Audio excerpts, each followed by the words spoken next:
Believe it or not, it got like chilly in here. Forget the word. I put on my sweater. Let me read a few of the endnotes. Later, a few years after my trip to Serbia, and me and Ratko, Mladic, Ravan Karadzic, and Goran Hadjic, and some other people. A few years later, Darko came to visit me for about a week and stayed at my house in Bloomingdale. We had a little fling. Anyway, that was the trip where Darko and we took my car and we drove down to meet United States Senator Mr. Republican Tim Nicholson. You could see that on my blog. On the Beltway. Darko stayed at Senator Nicholson's home, and I stayed in a local motel or hotel on the Beltway. Darko at that time gave me two friendly diplomatic presents from Serbia. One was the like that medal with the crown on it, and he also gave me the flag that you see on my webpage for all I've done for him in his country. In the Republic of Srpska. Darko in a local hotel at the time on the Beltway. Darko at that time gave me two friendly diplomatic presents from Serbia, thanking me again for all I've done for him over the years and also for his country, Serbia, and the Republic of Srpska. And the two gifts, like I said, I posted on the webpage, and you can take a look at them.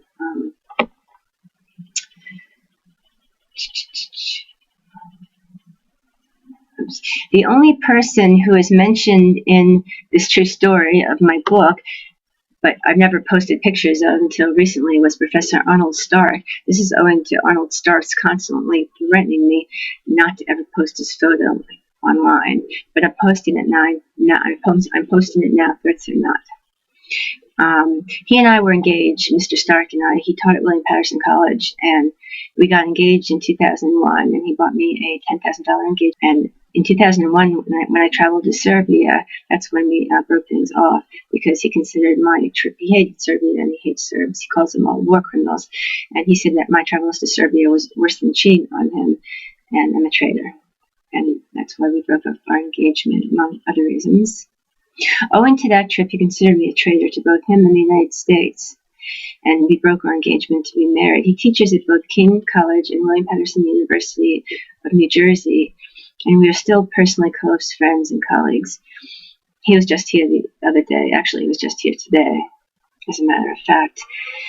He sent Darko, Trifinovic, and I $500 to the border of Kosovo, and he still says that he still possesses the receipt for that money as proof that I was there at any given time. That we used that money to fix Darko's car when it was broken near the Kosovo border. He says that he still has his American Express receipt for that monetary transaction.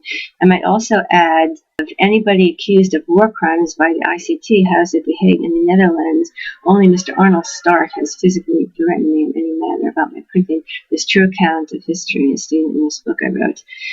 And for the sake of Ravan Karadzic, Ratko, Mladic, and the other body to obtain a fair trial at the ICTY, I'm telling you it's truly impossible after what I witnessed at the International Criminal Court Preparatory Committee meetings in 2001. I'll never receive a fair trial. I did personally witness with my own eyes and ears the member states that were signatories of the Rome Statute of a substantive conversation about trading future judicial appointments and verdicts of guilt and innocence up to the highest bidder, and who financially gave the most money to feed and financially support the newly emergent International Criminal Court. This book was only made possible by a communication error between Darko Trifinovic and myself. I would never publish any material without asking Darko, my friend, without wanting him. I would never want to make him uncomfortable. Early in January 2009, I emailed Darko. I asked him if he minded me publishing this book.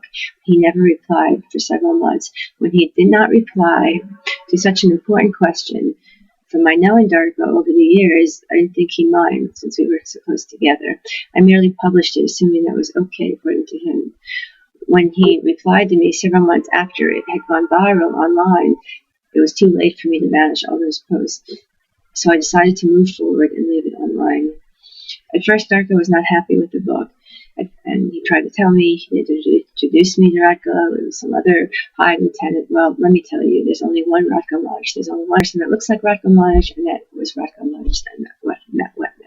I told Darko I didn't appreciate him lying to me, that Ratko Mladic's fingerprints were all over the book, and I have the books right here, and I'm sure they could still do a fingerprint analysis on it, or DNA analysis. When I said that, because we were arguing about the book, Darko said, okay, I admit that I introduced you to Ratko Mladic, but I didn't want to be implicated in any crimes.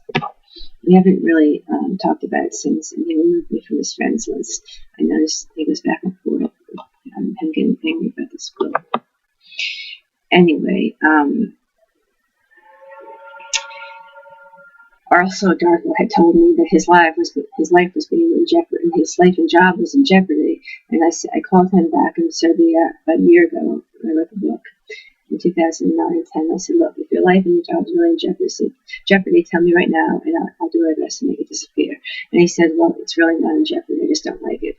And I said, well, you're going to just have to live with it then. And he's going to have to. Anyway, I told Darko also that I have Ratko Mladic's signature in the book, and there's no denying it. And then he admitted that it was true. He introduced me to Mladic. He just didn't want to be implicated in a criminal matter. We haven't discussed the matter really since.